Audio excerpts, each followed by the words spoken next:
She had over 40 stab wounds to her body. It was a scene out of a horror movie. Good evening. The savage knife murder of a young mother in broad daylight stunned detectives in London today. There's a massive jolt to society that life is much more dangerous than it used to be. She was 23 when she died. She was a shining light. He talked about the sort of things the offender would be interested in, which was sexually sadistic fantasies. You know, what sort of person could have done this to another human being? It was unbelievable. You know, it was frightening. Today's developments bring another twist to the story, but the Common still holds its secret. On the morning of the 15th of July, 1992, 23-year-old Rachel Nickel was getting ready to take her young son, Alex, for a walk. Less than 2 hours later, she would be dead. Across London, on the tough Alton estate in Roehampton, less than a mile from Wimbledon Common, local man Colin Stagg had woken up early and was preparing to leave his flat. I initially did go on the Common very early in the morning, just to walk my dog. I remember I had a very bad headache that morning, so what would have normally been quite a long walk, which was a daily thing, I only did a short walk, just around a little pond called Skio Pond, and then back home again.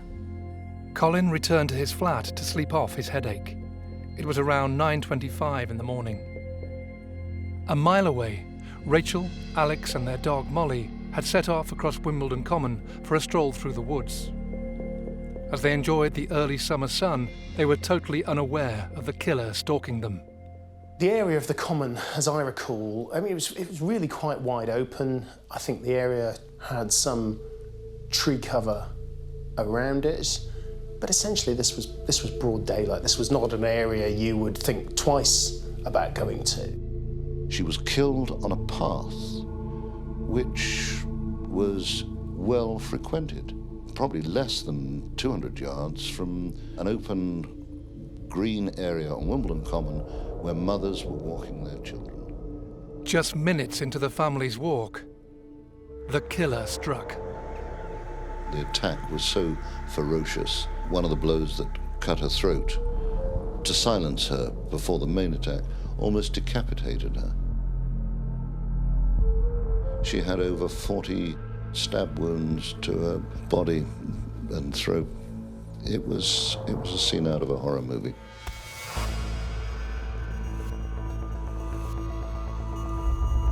Police soon flooded the Common, quickly realizing that their crime scene stretched to over 1,000 acres of woodland that contained over 500 people on the morning of the murder.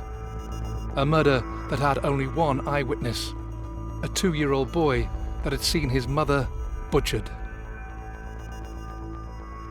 Feeling better, Colin Stagg decided to head back to the Common to take his dog for a longer walk, a decision that would affect the rest of his life. Saw a uniformed police officer standing on the Common side. He advised me not to go onto the Common because there'd been an incident. I basically asked him what it was, and he said they'd found the body of a young girl. I told him that I'd been on the Common that morning, and he asked if I'd seen anything suspicious, and I just said no. He asked me for my name and address in case they needed to question me later, which I freely gave, and that was it. I just basically went home. The Metropolitan Police assembled a crack team of detectives to work on the case. From the start, the Nickel Murder Squad was hindered by lack of evidence. There was a minute speck of what at the time was regarded as organic material, but the science of the early 90s was not enough to mark it as DNA. So the police are starting from a very difficult place. After a month of inquiries and hundreds of interviews, the detectives still seemed to be getting nowhere. They couldn't even categorically say whether Rachel's killer was male or female. Faced with a stalling investigation, the police took the unusual step of calling in a criminal profiler to provide a psychological assessment of the killer. In the UK, psychological profiling was new. I was very personally cynical about what a profiler could offer, although not dismiss it. they're not going to be able to name the killer. What they might be able to do is put someone in a bracket and say, well, this type of individual is the sort of thing they could do. The man the detectives turned to was Paul Britton, a renowned criminal psychologist who had worked on several high-profile cases in the past. Working hand in hand with the inquiry team, Britton was asked to profile Rachel Nickell's killer. There were two profiles written, one which I guess we might call a demographic profile, someone between 20 and 30 with isolated hobbies who probably lives on his own and probably doesn't live very far from the common. And the second one was this so-called sexual fantasy profile where he talked about the sort of things the offender would be interested in, which was sexually sadistic fantasies, and he actually listed some of these. Would be interested in knives and the occult and that type of thing. The profiles, along with a photo fit of a possible suspect, were featured in a national TV appeal. The broadcast prompted hundreds of calls from members of the public, and many were claiming they knew who the man in the photo fit was. The police were inundated with calls, putting a name to this face, Colin Francis Stagg.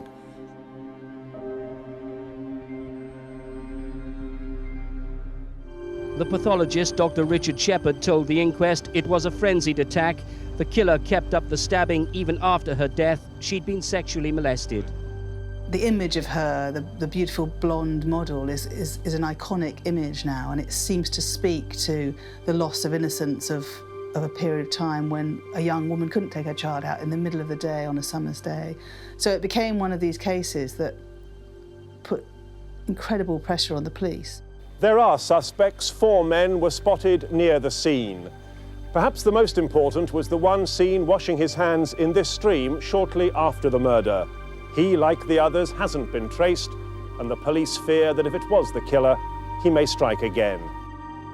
Faced with an almost complete lack of eyewitness and forensic evidence, the police asked criminal psychologist Paul Britton to devise a profile of the killer. This profile, along with a well-publicised photo fit of a suspect seen near the murder site, led to the spotlight falling on a local man, Colin Stagg, who lived a few minutes' walk from Wimbledon Common. Early in the morning, it was about 8, 9 o'clock I think it was, someone was knocking on my door. I opened it and it was plainclothes officers. And they said they wanted to question me in regard to the Rachel Nickell murder. To be fair to the police, they had interviewed other suspects. They had followed up other leads. But as time wore on, those leads and those suspects petered out. The only man who figured large and was to do so for the next 2 years was Colin Stagg.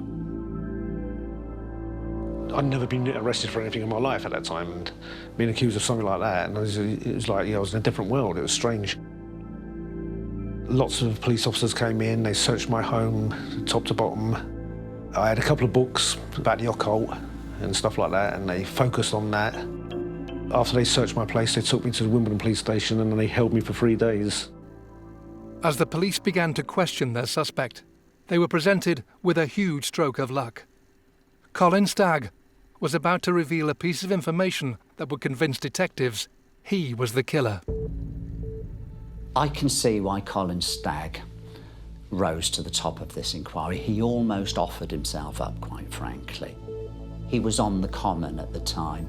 He's a known loner, nothing wrong with that, but sometimes with that, perceived to be just a little bit odd in some way or another.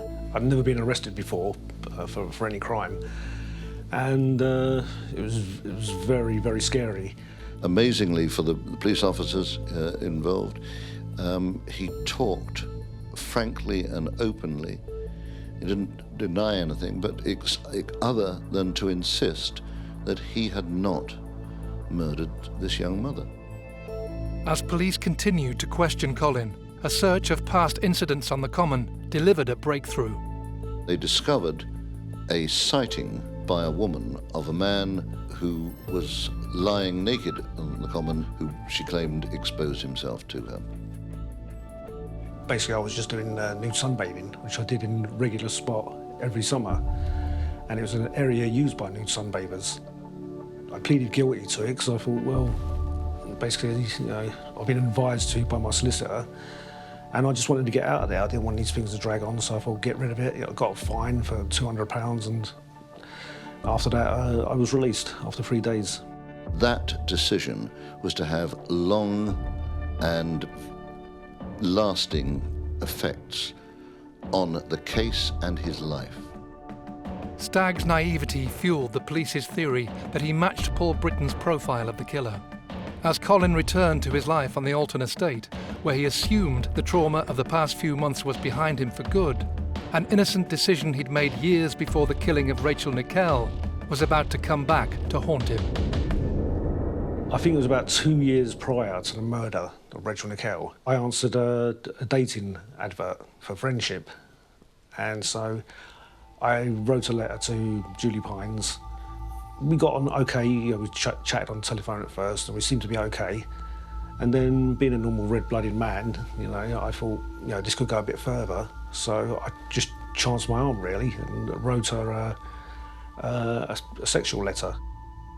It was just of a mild sexual fantasy of meeting a woman in the open air, getting on together and having sex together in the open air. And she kept that letter for 2 years, and she contacted the police when I was arrested for those 3 days, and that was it. And the police, once they read that letter, and of course Rachel Nickel was murdered in the Woodlands, they seemed to find a connection with that.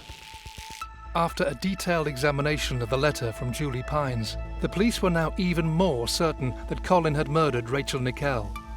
But they were still completely unable to prove it. Faced with an ever-mounting pressure from both senior officers and the public, the inquiry team hit upon a daring idea.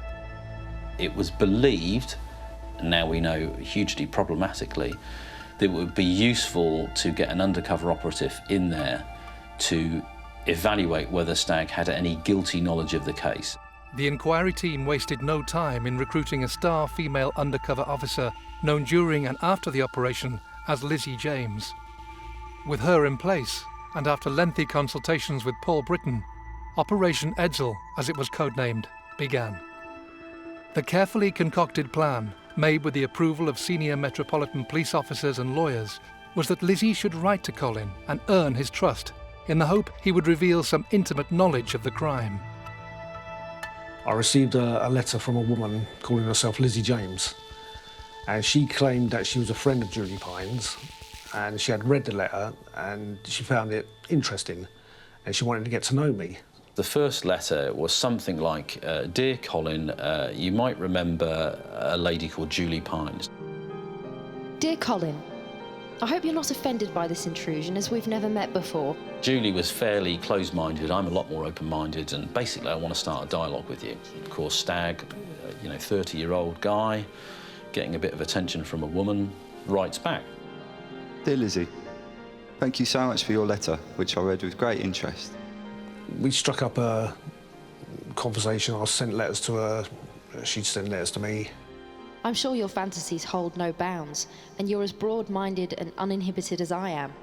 Some of the early letters by Stagg show his degree of naivety, where he talks about making parsnip wine, and we'll go out on the veranda and have our parsnip wine, and I'll kiss you and cuddle you, and it's all pretty benign stuff.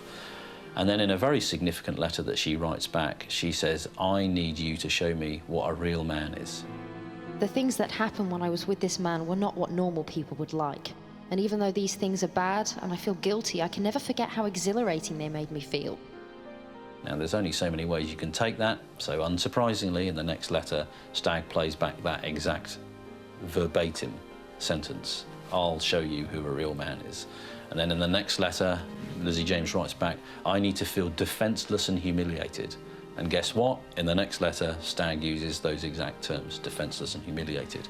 In all my letters, I would always say, is this the kind of thing you mean? Is this the kind of thing that you like? If not, I apologise, because I was a lot younger.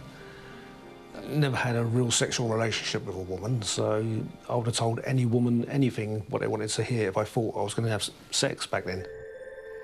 The exchange of letters continued, and the content quickly became more sexual and violent. To the detectives, it seemed Stagg was playing right into their hands. Encouraged by the results, they decided to have the couple meet in London's Hyde Park. I remember the day clearly. I thought she was late. Then I saw this woman, long blonde hair, quite attractive. So I said, excuse me, are you Lizzie James? And she said she was, and she realised who I was. And that was the first meeting we had. His first encounter with Lizzie was not the private affair that Colin had hoped for. The park was full of undercover officers watching every move he made, each of them fully aware that one of their colleagues was meeting with a supposed sadistic killer. Over lunch, Lizzie James wasted no time in appealing to what the team thought was Colin's dark side. That's when she told me she had a dark secret. I've got quite an extreme appetite for some things. Her ex-boyfriend was into black magic and stuff, and she claimed that she had done a human sacrifice of a pregnant one and a baby. Yeah, we did. And things got pretty heated, and yeah, we screwed around. At first I thought, oh, she's a nutter, she's off her head. But she was very attractive. And again, all I was thinking about was like, just in one ear and out the other. Ever eager to impress Lizzie, Colin responded to her dark secret with a violent fantasy of his own. It wasn't long before their exchanges turned to the murder on Wimbledon Common.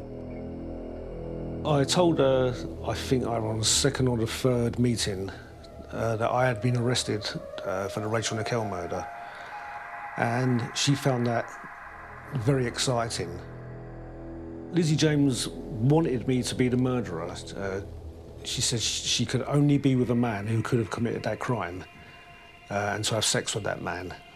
And I just kept saying, no, sorry, it's not me. I kept apologising and saying, sorry, it's not me, I didn't do it.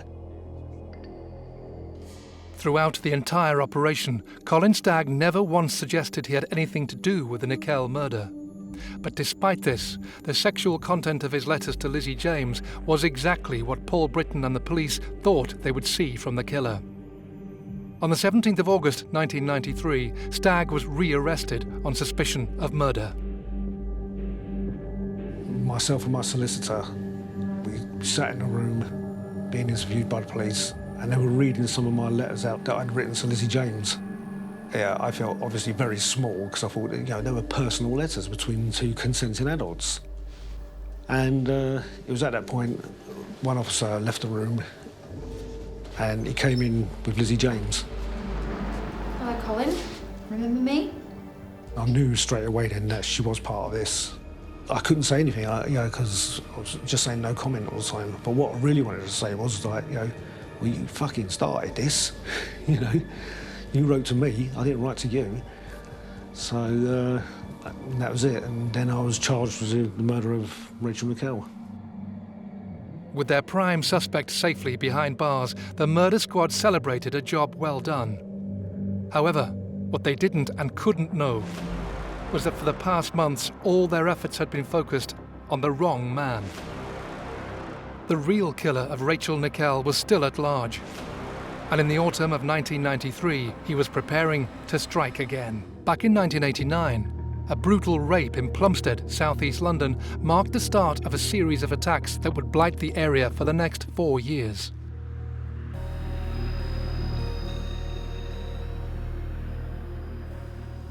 A woman with children in the house was getting the kids ready for school, and the back door was left open.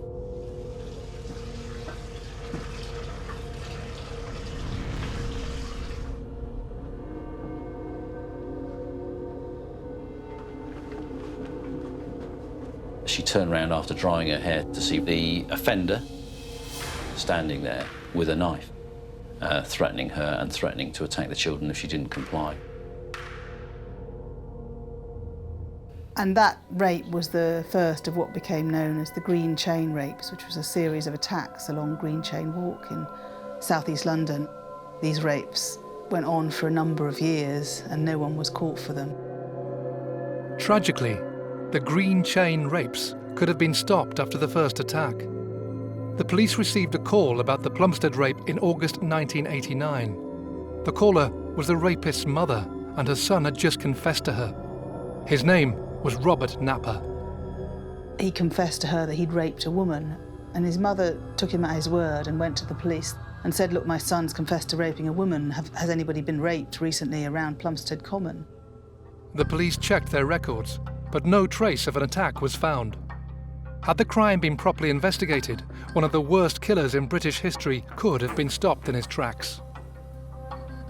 Robert Napper is one of a very unusual and small set of offenders, mercifully rare, that really are, well, it's basically known as a sexual sadist, a sexually sadistic killer. There's some suggestion that he was abused before the age of 10, and apparently by someone quite close to him, although specifically who that is, we don't know.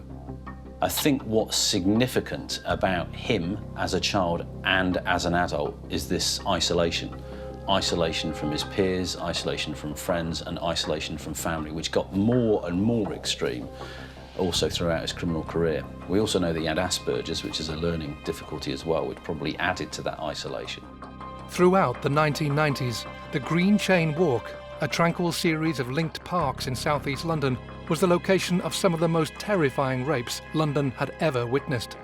The attacks would continue for months, increasing in brutality, until when, in early summer of 1992, just weeks before Rachel Nickell was killed, Napper attacked a woman walking with a child. Napper jumped out at her, pushed her to the ground, tried to strangle her in front of her child and brutally raped her while she pleaded for him not to kill her.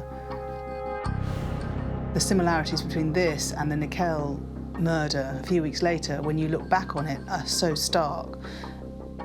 But it didn't seem to be picked up at the time. I mean, hindsight, as we say, is a marvellous thing, but it was very similar, and the crucial thing was she had her child with her. Not only were the Green Chain attacks not linked to the murder of Rachel Nickell, a succession of missed clues meant that Napper was free to carry on his reign of terror. Twice he was asked to give a DNA sample after his neighbours positively identified him from a photo fit of the Green Chain suspect. In both cases, he didn't turn up at the police station, and incredibly, this wasn't followed up. In November 1993, 16 months after Rachel Nickell's killing, and with Colin Stagg awaiting trial for murder, London was rocked by news of another terrible crime. What has shocked police is the ferocity of the murders. A senior officer said Sam Bissett's injuries were horrific. Samantha Bissett and her 4-year-old daughter Jasmine lived together with Samantha's boyfriend Conrad Ellum in Plumstead, southeast London. Samantha was a very strong personality. Before she had Jasmine, she was quite wayward. But then when she had Jasmine, it gave her more focus in life, I guess. And she was a very devoted mother. I should remember Jasmine. She's an adorable little child. I mean, she was a lovely girl. I take her to the swings and she just think it was brilliant. She just think it was an amazing day out, just going to the swings for a couple of hours, and, you know, she was so happy. As Samantha and Jasmine carried on with their lives, Robert Napper had already begun stalking them. She never had curtains, you know, and sometimes she'd walk around the flat naked. And I'd say, look, you know, you should be careful here. There could be, like, a peeping Tom looking in. And it was only a week or so before the murder when she did actually see someone looking in through a bedroom window one night. I think after that she was a bit more careful, but I guess it was too late by then. I let myself in, and straight away, I mean, I saw this stain on the carpet. Walked into the front room and saw, I mean, Sam had actually been covered over, so there wasn't much to see, but I was standing there looking at this little pile of clothes and all the bloodstains and things, and it took quite a while for me to sort of actually grasp what had happened.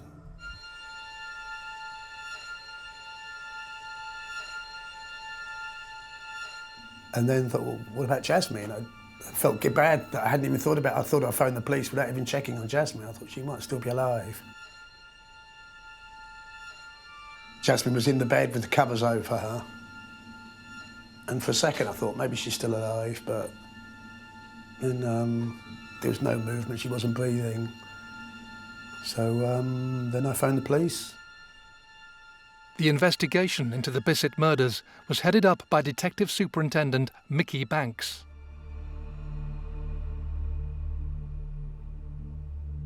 Yeah, it was, I would say, the most gruesome scene I've ever attended. You know, I did 32.5 years. I'd never seen a scene like that, or an accident, or anything as bad as this.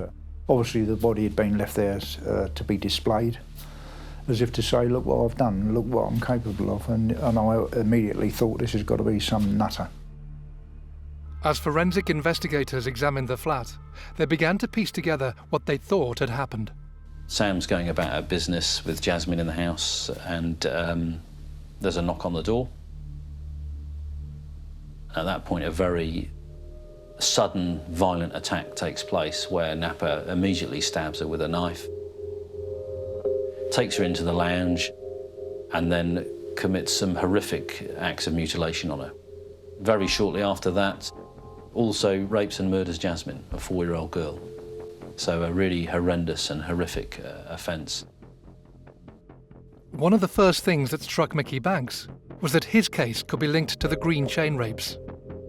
To test this theory, he enlisted the help of the criminal profiler who had worked on the Green Chain rape inquiry and the Rachel Nickel murder investigation, Paul Britton. The amazing thing about Paul Britton's involvement was that he was involved as an advisor on the Green Chain rapes. He was an advisor on the Bissett murder, and he was an advisor in the Stagg case. And at no point does he talk about the possibility of them being linked. And he worked on all 3 cases, and Napper walked through all 3 of them, completely unseen. By early 1994, there were 3 different police inquiries running in South London, all independently and unknowingly investigating the crimes of one man, Robert Napper. The Green Chain team had ruled out Napper as a suspect for being too tall. Tellingly, they had not pursued him when he had twice failed to provide a DNA sample. Mickey Banks had also invited the Rachel Nickel murder squad to Plumstead to discuss whether their respective crimes could be linked. They'd already charged Stagg, and they were convinced that they had the right man. This was the attitude I got from their officers when they came to visit us, and we discussed both cases, but they would only tell me what they wanted me to know. They were convinced Stagg was their murderer. It was as simple as that. Paul Britton, the one man who had intimate knowledge of both cases, reinforced the lack of connection between the Nickel and Bissett murders. I think Mickey Banks says to Paul Britton, are they not linked? And Paul Britton says, no, they're not linked because it doesn't have the same degree of frenzy. And my answer to that is, well, it's pretty simple, that if you've got a victim inside a house and in a confined area, you can do more or less what you want with them, and you can express whatever weird sexually deviant fantasies you have. Paul Britton would later suggest that he in fact had claimed the attacks could be linked. The Metropolitan Police dispute this version of events. Eventually, the Bissett murder squad received the break they had been waiting for. In a twist of fate, the fingerprints of victim Samantha Bissett were uncannily similar to those of Robert Napper. And in the first sweep of the crime scene, they were assumed to be the same prints. However, a re-examination had spotted the differences, and detectives now had a fingerprint of their killer. There was a fingerprint found which matched about 6 or 7 points of Napper's fingerprints. This was found on the balcony outside the address, and was subsequently found to be partially comparable to him. He became a very good suspect for us. The police had his fingerprints on file from a number of different offences. So as soon as they realised that these were someone else's prints, they looked on their computer and his name came up. Not only did Robert Napper appear in the system, it was later revealed that police files were littered with clues that pointed to him being a depraved sex offender. Clues that were, at the time, largely ignored. Robert Napper had cropped up on the police radar at least 8 times before he murdered Samantha Bissett and her daughter. And I think most significantly is in 1992 when he was arrested for stalking a civilian employee at the police station in Plumstead. And police went round to his flat and searched his flat. They found an A to Z with pages marked in it of Plumstead Common. Marked and annotated in the side were comments about women and women being covered up in cling film and women being abused and violent acts towards women. He didn't make any links with the Green Chain rapes, with anything else. And then he was released and there he was back on the streets again. Thankfully, the detectives investigating the Bissett murders 2 years later were more attentive, and Mickey Banks and his team spent months assembling evidence against Napper. Along with the fingerprint, they found a bloody footprint in Samantha Bissett's kitchen that they matched to a pair of Napper's shoes. This, along with reported sightings of Robert Napper in the area at the time of the murders, was enough for Banks. Well, his interview was stone cold. He seemed as if he was looking down on us, that he knew something we didn't know, and he seemed, to my mind, that he was sort of, you're never going to find out, I'm who I am, I'm better than you. In his own mind, he was laughing at us. In May 1994, Robert Napper was charged with the murders of Samantha and Jasmine Bissett.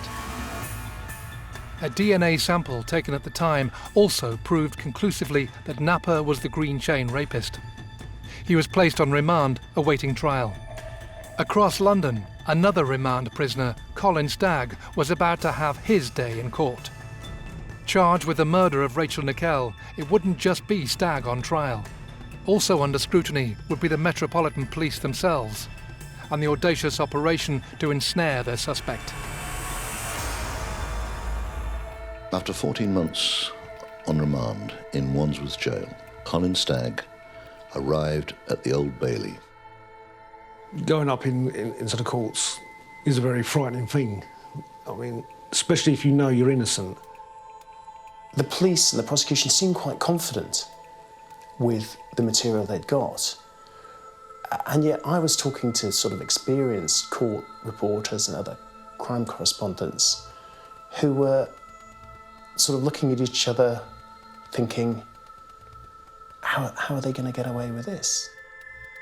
Colin's defence team had employed a series of experts to analyse Operation Edsel and its findings. They quickly realised it was littered with problems. In my analysis of what Stagg revealed, there is actually nothing very unusual at all. There are several pathways that Stagg tries to satisfy Lizzie James, where he'll say, you know, I'm kind of interested in this, are you? I'm so glad that you like my letters, and that you too are as broad-minded and uninhibited as me. I can't wait to read some of your fantasies. And he's trying to feel out what she's kind of interested in. And of course, where he hits gold is where she reinforces him, if you like, and throws him a bone every time he says something which is either violent or sexually sadistic. I believe I will only ever feel fulfilled again if I meet a man who has the same history as me. He talks about another man using a knife on a woman, on the common. And then, of course, bingo, the inquiry team think this is exactly what we thought we'd see. But it's a completely self-fulfilling prophecy, because they only saw what they wanted to see by virtue of only reinforcing those elements that got them there. After listening to the evidence against Colin Stagg, the judge in the hearing had decided that enough was enough, and he wasted no time in throwing out the evidence from the undercover operation, dismissing it as a honey trap.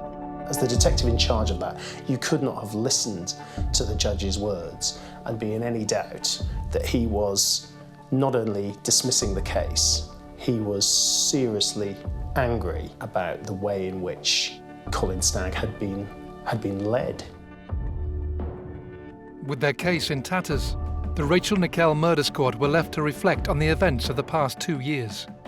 The team had taken over 4,500 statements, and the inquiry was said to have cost over £3 million. Despite the murder investigation being, at the time, the most expensive in British criminal history, the squad were left with nothing. You wonder why did no one say, hold on, what's the judge going to think of this? Colin Stagg left the Old Bailey after 14 months in prison a free man. The judge's ruling meant that his case wouldn't be heard by a jury. But Colin was about to face a different trial, this time by the media and the public. When Colin Stagg was released from prison, he was mobbed. The pictures, we all know the pictures of him coming out of court and being mobbed. And instead of being treated as an innocent man, he was treated as a killer who'd got off. All the crowds were there and police on horseback, and everybody was just shouting out, and all I can hear is, like, you know, hang him, guilty, guilty, hang him. Minutes later, a statement was read out by Rachel Nickell's father. I understand that the police will now keep the files on my daughter's murder open, but they are not looking for anyone else. Releasing a statement that is so absolutely positive that we are not looking for anything else, that is a big message to deliver. You are saying to everyone out there, we know who this man is. The law has been upheld, but where is the justice? I'm surprised we ever made that statement. Colin Stagg returned to his flat and would spend the next 14 years as a social pariah. To most people, he was the man who got away with murder. In the autumn of 1995, the focus was back on the Old Bailey, this time for the trial of Robert Napper, charged with the murders of Samantha and Jasmine Bissett. As the prosecution made the final touches to its case, the detectives received some unexpected news. We got a phone call to say he was going to plead guilty, he was going to plead diminished responsibility. What did we think of that? And I said I was quite satisfied with it. I mean, I believe he was diminished. That there was something, he wasn't so mad that he didn't know what he was doing. He knew what he was doing, but there was something totally wrong with him. In October 1995, Robert Napper pleaded guilty to the manslaughter of Samantha and Jasmine Bissett on the grounds of diminished responsibility. He also confessed to 1 rape and 2 attempted rapes. He was sent to Broadmoor High Security Hospital indefinitely. The relatives of Samantha and Jasmine left court to rebuild their shattered lives. It's strange how odd little things can remind me sometimes. Just a particular song on the radio that Sam liked, or there's always things like that.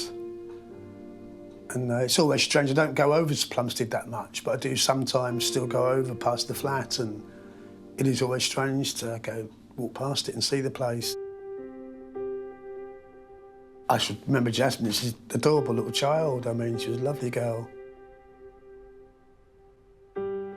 The relatives of Rachel Nickell had no such closure.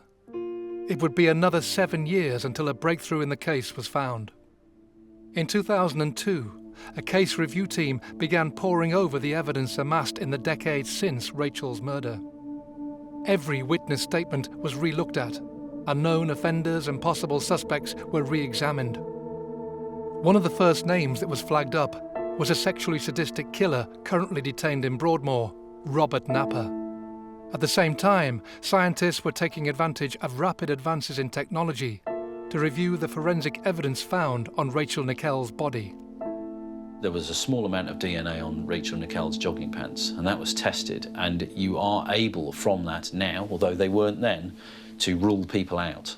And Stagg was ruled out as being a forensic link to that DNA. The second piece of evidence was there were some very small paint flecks that were found in Alex Hanscom's, the little child's, hair, that they were able to link and actually match to paint flecks on Robert Napper's metal toolbox.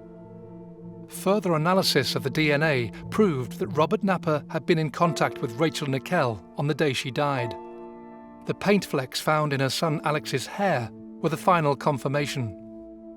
Armed with this new evidence, Robert Napper was charged with the murder of Rachel Nickell. He appeared at the Old Bailey on the 18th of December 2008. It's now thought that as well as being a triple murderer, Robert Napper could be responsible for up to 70 sexual assaults. They took place in South London parks like here at Plumstead Common, close to the Thames, the so-called green chain rapes. But if police had properly investigated reports that were put to them by members of the public, including Napper's own mother, then Samantha and Jasmine Bissett and Rachel Nickell wouldn't be dead.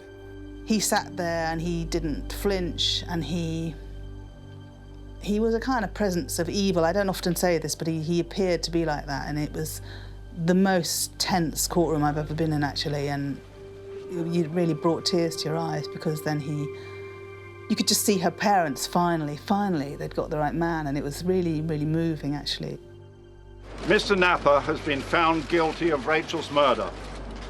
That means in total, he's murdered 2 women, 1 child, raped at least 1 woman, and attempted to rape 2 others.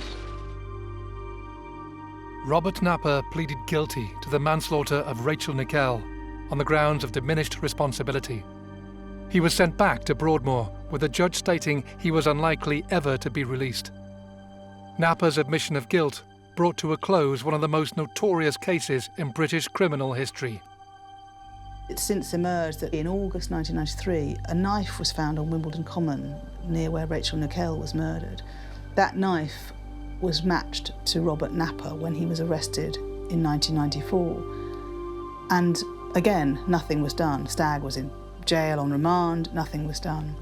So they had a knife with his fingerprints on, they had clues as to his stalking grounds, his raping grounds in his A to Z. They had all the evidence of a violent stalker, rapist, potentially killer, and they didn't put two and two together. I think that was just bad policing, total incompetence. It wasn't until 2010 that the Independent Police Complaints Commission delivered their damning report on Operation Edsel, and how Napper was able to avoid the police's clutches for so long. The Nickel case, along with other high-profile crimes, led to dramatic changes in police tactics. Since the Rachel Nickel murder, the way murders are investigated have changed beyond recognition. Nowadays, you have dedicated murder investigation teams who are specialists, and with that, what has evolved from that is probably the most effective way of investigating murder anywhere in the world. Colin Stagg, for so long at the heart of the case, would receive over £700,000 in compensation from the Home Office, as well as an apology from the Metropolitan Police. The shadow of the murder, however, has stayed with him. There are still people today who don't know that they've actually got the man who did kill Rachel Nickel. They always say to me, like, you know, did they ever get the bloke who did it? I'm like, yes, they did, but you know, it amazes me that the Robert Napper arrest and charge didn't get as much press coverage as what it did with me. You know, and it should have done. It made people realise that, you know, they have got the man who did it. He was, for years, treated as a pariah, and his life was ruined. You know, he wasn't serving a sentence inside, but he was serving a sentence outside. And had Napper never been caught, you know, Colin Stagg would still be the man who killed Rachel Nickel to this day, I think.